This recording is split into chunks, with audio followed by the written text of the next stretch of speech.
Happy Wednesday. It's so good to be with all of you again. I hope you had a great day, and I hope that you are enjoying this wonderful weather. If you are in Billings, Montana, welcome to all of those who tune in from different parts of the world. We're so glad that you are with us tonight. Our devotion this evening is on the power of hope. Now, I am a pastor of a church called Hope, UMC, and I think we throw that term around a lot as Christians.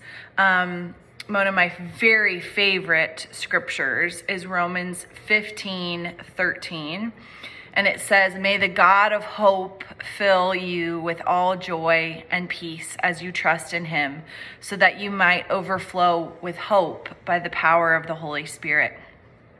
So we know that joy, peace, and hope are three marks of a Christian.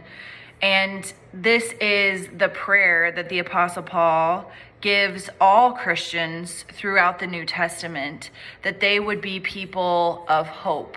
Now, what does it mean to be people of hope? It means no matter what your circumstances, there is always hope in God and in God's ways and God's promises.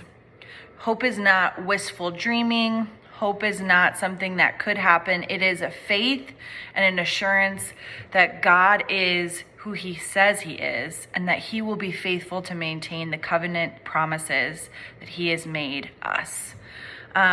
So I did some research today on the power of hope and the clinical psychological power of hope.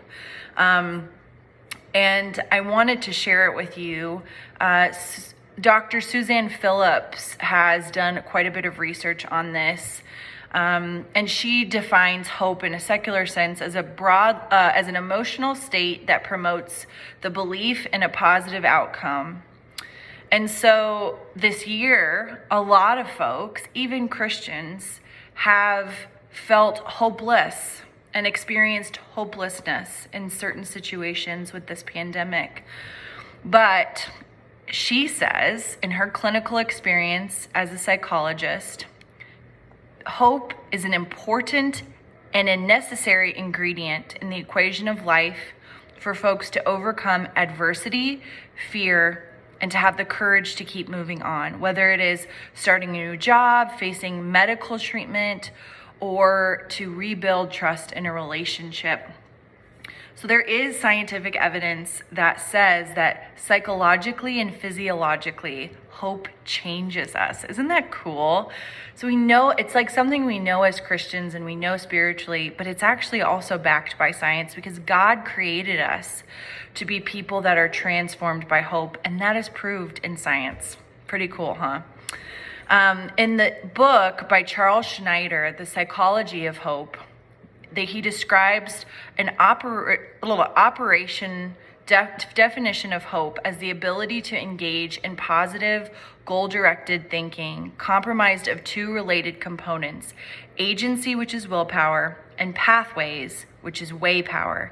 He considers in the book that hope is the sum of willpower and way power that you have for your goals. Snyder's hope theory is the most widely used theoretical definition of hope in psychology research today. It is called the hope scale, actually, a 12-item measurement with 4 items designed to assess the two facets of hope: pathways and agencies. Remember, agency is willpower and pathways is way power. A pathways item would be that there are lots of ways around my problem. And an item assessing agency would be, I am energetically going to pursue my goals. So in a study using the hope scale to assess the impact of hope, 64 veterans diagnosed with PTSD and admitted to a Veterans Administration residential program received 6 weeks of cognitive processing therapy. Measures of PTSD symptoms, depression, and hope were gathered across the course of treatment.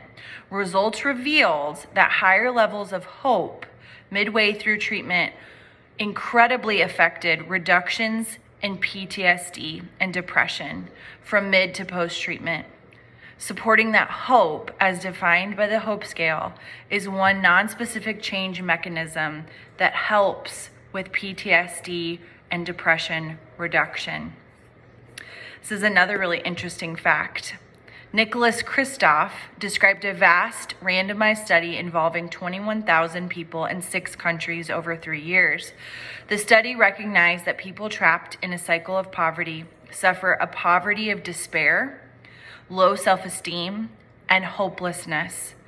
As such, they do not believe that they can change their lives through their own devices. The power of study is a surprising finding that when people are given the gift of hope, whether it be a goat or bees or a job or training and education, they experience a boost of self-esteem and life circumstances that is so fulfilling, it continues even after the program or the gift ends. According to Kristof, the researchers' impression of the findings was the exhilaration of learning. The lesson was so simple and human that there is power in hope. It's pretty incredible to think about hope in the Holocaust too. Holocaust survivor Elie Wiesel tells us, just as despair can come to one another only from human beings, hope too can be given to one only by other human beings. Now we know as Christians it's not just hope that we have in others and the goodness and kindness of humanity, but we know as Christians that our hope lies in Jesus. And we have the promise of eternity with God. We have the promise of the kingdom, and the kingdom fully recognized when we get to heaven. Now, I want to touch on our Bible study that we had this morning. Bob Emmer did an amazing job yet again of leading it for us. We talked a lot about the persecution of the early church in the book of Acts. And we talked about how Stephen was the first martyr, Christian martyr, in Acts chapter 7.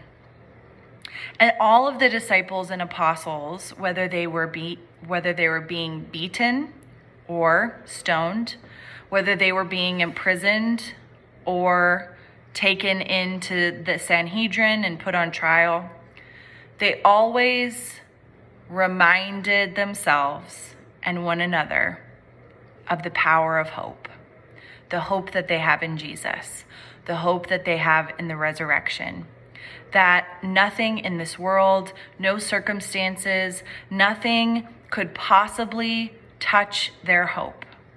Nothing can take it away.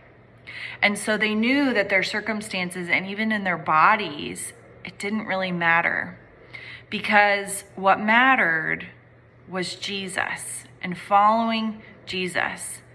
And we see brave and courageous ways of following Jesus all throughout the book of Acts and all throughout the Bible. But it reminded me of the power of hope this morning in our Bible study. So I want to leave you with that verse that I love so much, Romans 15:13, that the God of hope would fill you with all joy and peace as you trust in him, that you might overflow with hope by the power of the Holy Spirit.